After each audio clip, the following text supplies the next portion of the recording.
etc. All over Nigeria, there are atrocities going on around children, even women, or talk about albino, or talk about imbecile. Anybody that have a form of imbecile, in some villages, they kill them, they don't give them opportunity to live or even correct whatever wrong that came with their birth. We have gone into some places and they refuse to give the children to us. And after a few days we go back, they told us that the children are dead. So not once, not twice, more than 10 times you go into some communities and say, please, that child that lost the mother, that set of twins, can we have? And they said, no, we are not giving. And this bad aspect of it is you go back there and they will tell you they are dead. What killed them? Nobody will want to tell you what killed them. I can see lawyers, I can see pastors, I can see them going back to their villages where we rescued them from as a voice for God, for the gospel. I want to ask you a question. What will make a mother give up her children to total strangers? Not by choice, but because she was forced to do it by things happening in her community. What will make total strangers decide that they want to raise other people's children? This is the issue that I want to bring before you. I'm bringing before you today. And it's happening in Nigeria. A lot of people think it's a fairy tale. It's not. I heard about it. And I spoke to a lot of people, friends, churches, partners, well-wishers, and we decided to find out if what we heard was true. So I decided to be their hands and their feet. Go to Nigeria and see if it is really true that children are being killed because of cultural practices. Is it the problem of a child or the fault of a child that she is born an albino? Is it the fault of a child that he or she is born with deformities?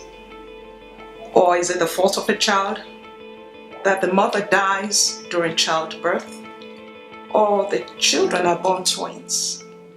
All of these children are considered evil children, and because of that, they are killed. So I spoke, like I said, I spoke to well-wishers, and I went to Nigeria with a lot of things.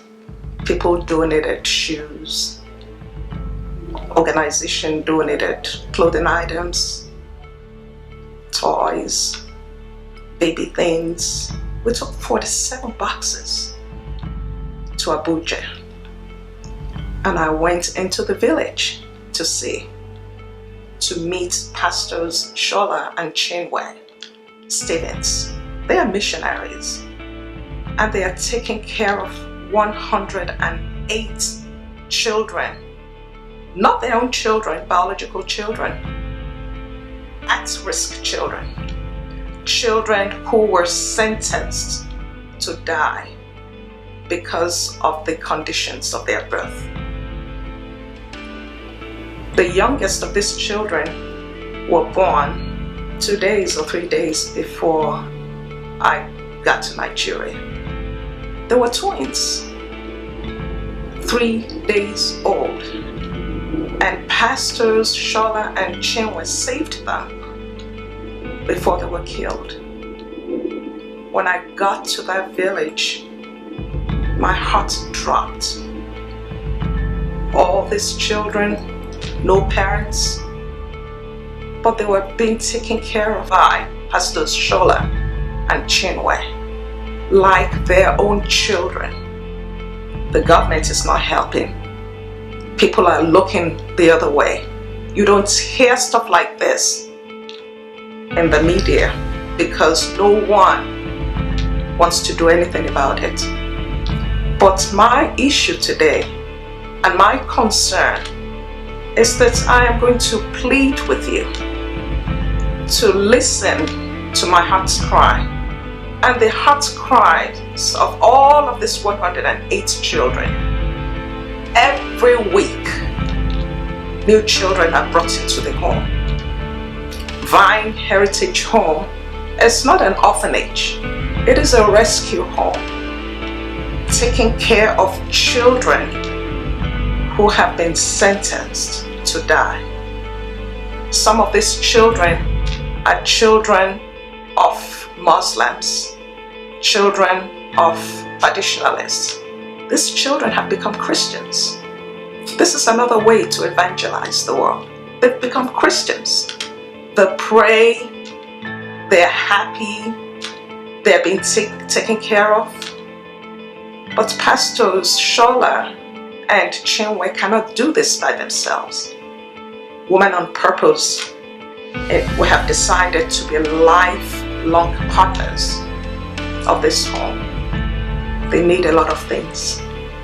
The children have the love, but the basic necessities of life is still needed. When I talked to Pastor Shola, he said, they need our prayers. Yes, we'll pray for them. When Women on Purpose is committed to praying for these children, but they need more than our prayers. They need us to support them. And I am committed to supporting them, but I cannot do it by myself. I need your help. They need Bibles for these children. They don't want King James's version of the Bible because they said it's kind of too difficult for the children to read. But any version of the Bible other than the King James's version, where they are welcome to receive them. They need, most importantly, money. 78 of these children are going to school. They have to pay tuition for all 78 children. They need clothes, they need shoes, they need food, they need everything we in these parts of the world take for granted. And I am pleading with you that you look into your heart and save a child today. Every dime that you give Women on Purpose will go to the saving of these children. We're looking for partners. Monthly donations can be sent to our address that you can see on the screen today. But on the note, please write Project Reach, help us save our children. If you are making a check, make it to Women on Purpose. And at the bottom, write the note, help Project Reach, help us save our children. And my prayer is that as you save other people's children, the Lord will save yours. If you read Psalm 41, verses 1 to 3, there are several blessings to those who help the poor. And I believe this is your year of harvest. And as you reach out to other people's children, God will reach out to yours. Thank you so much for listening, and God bless you.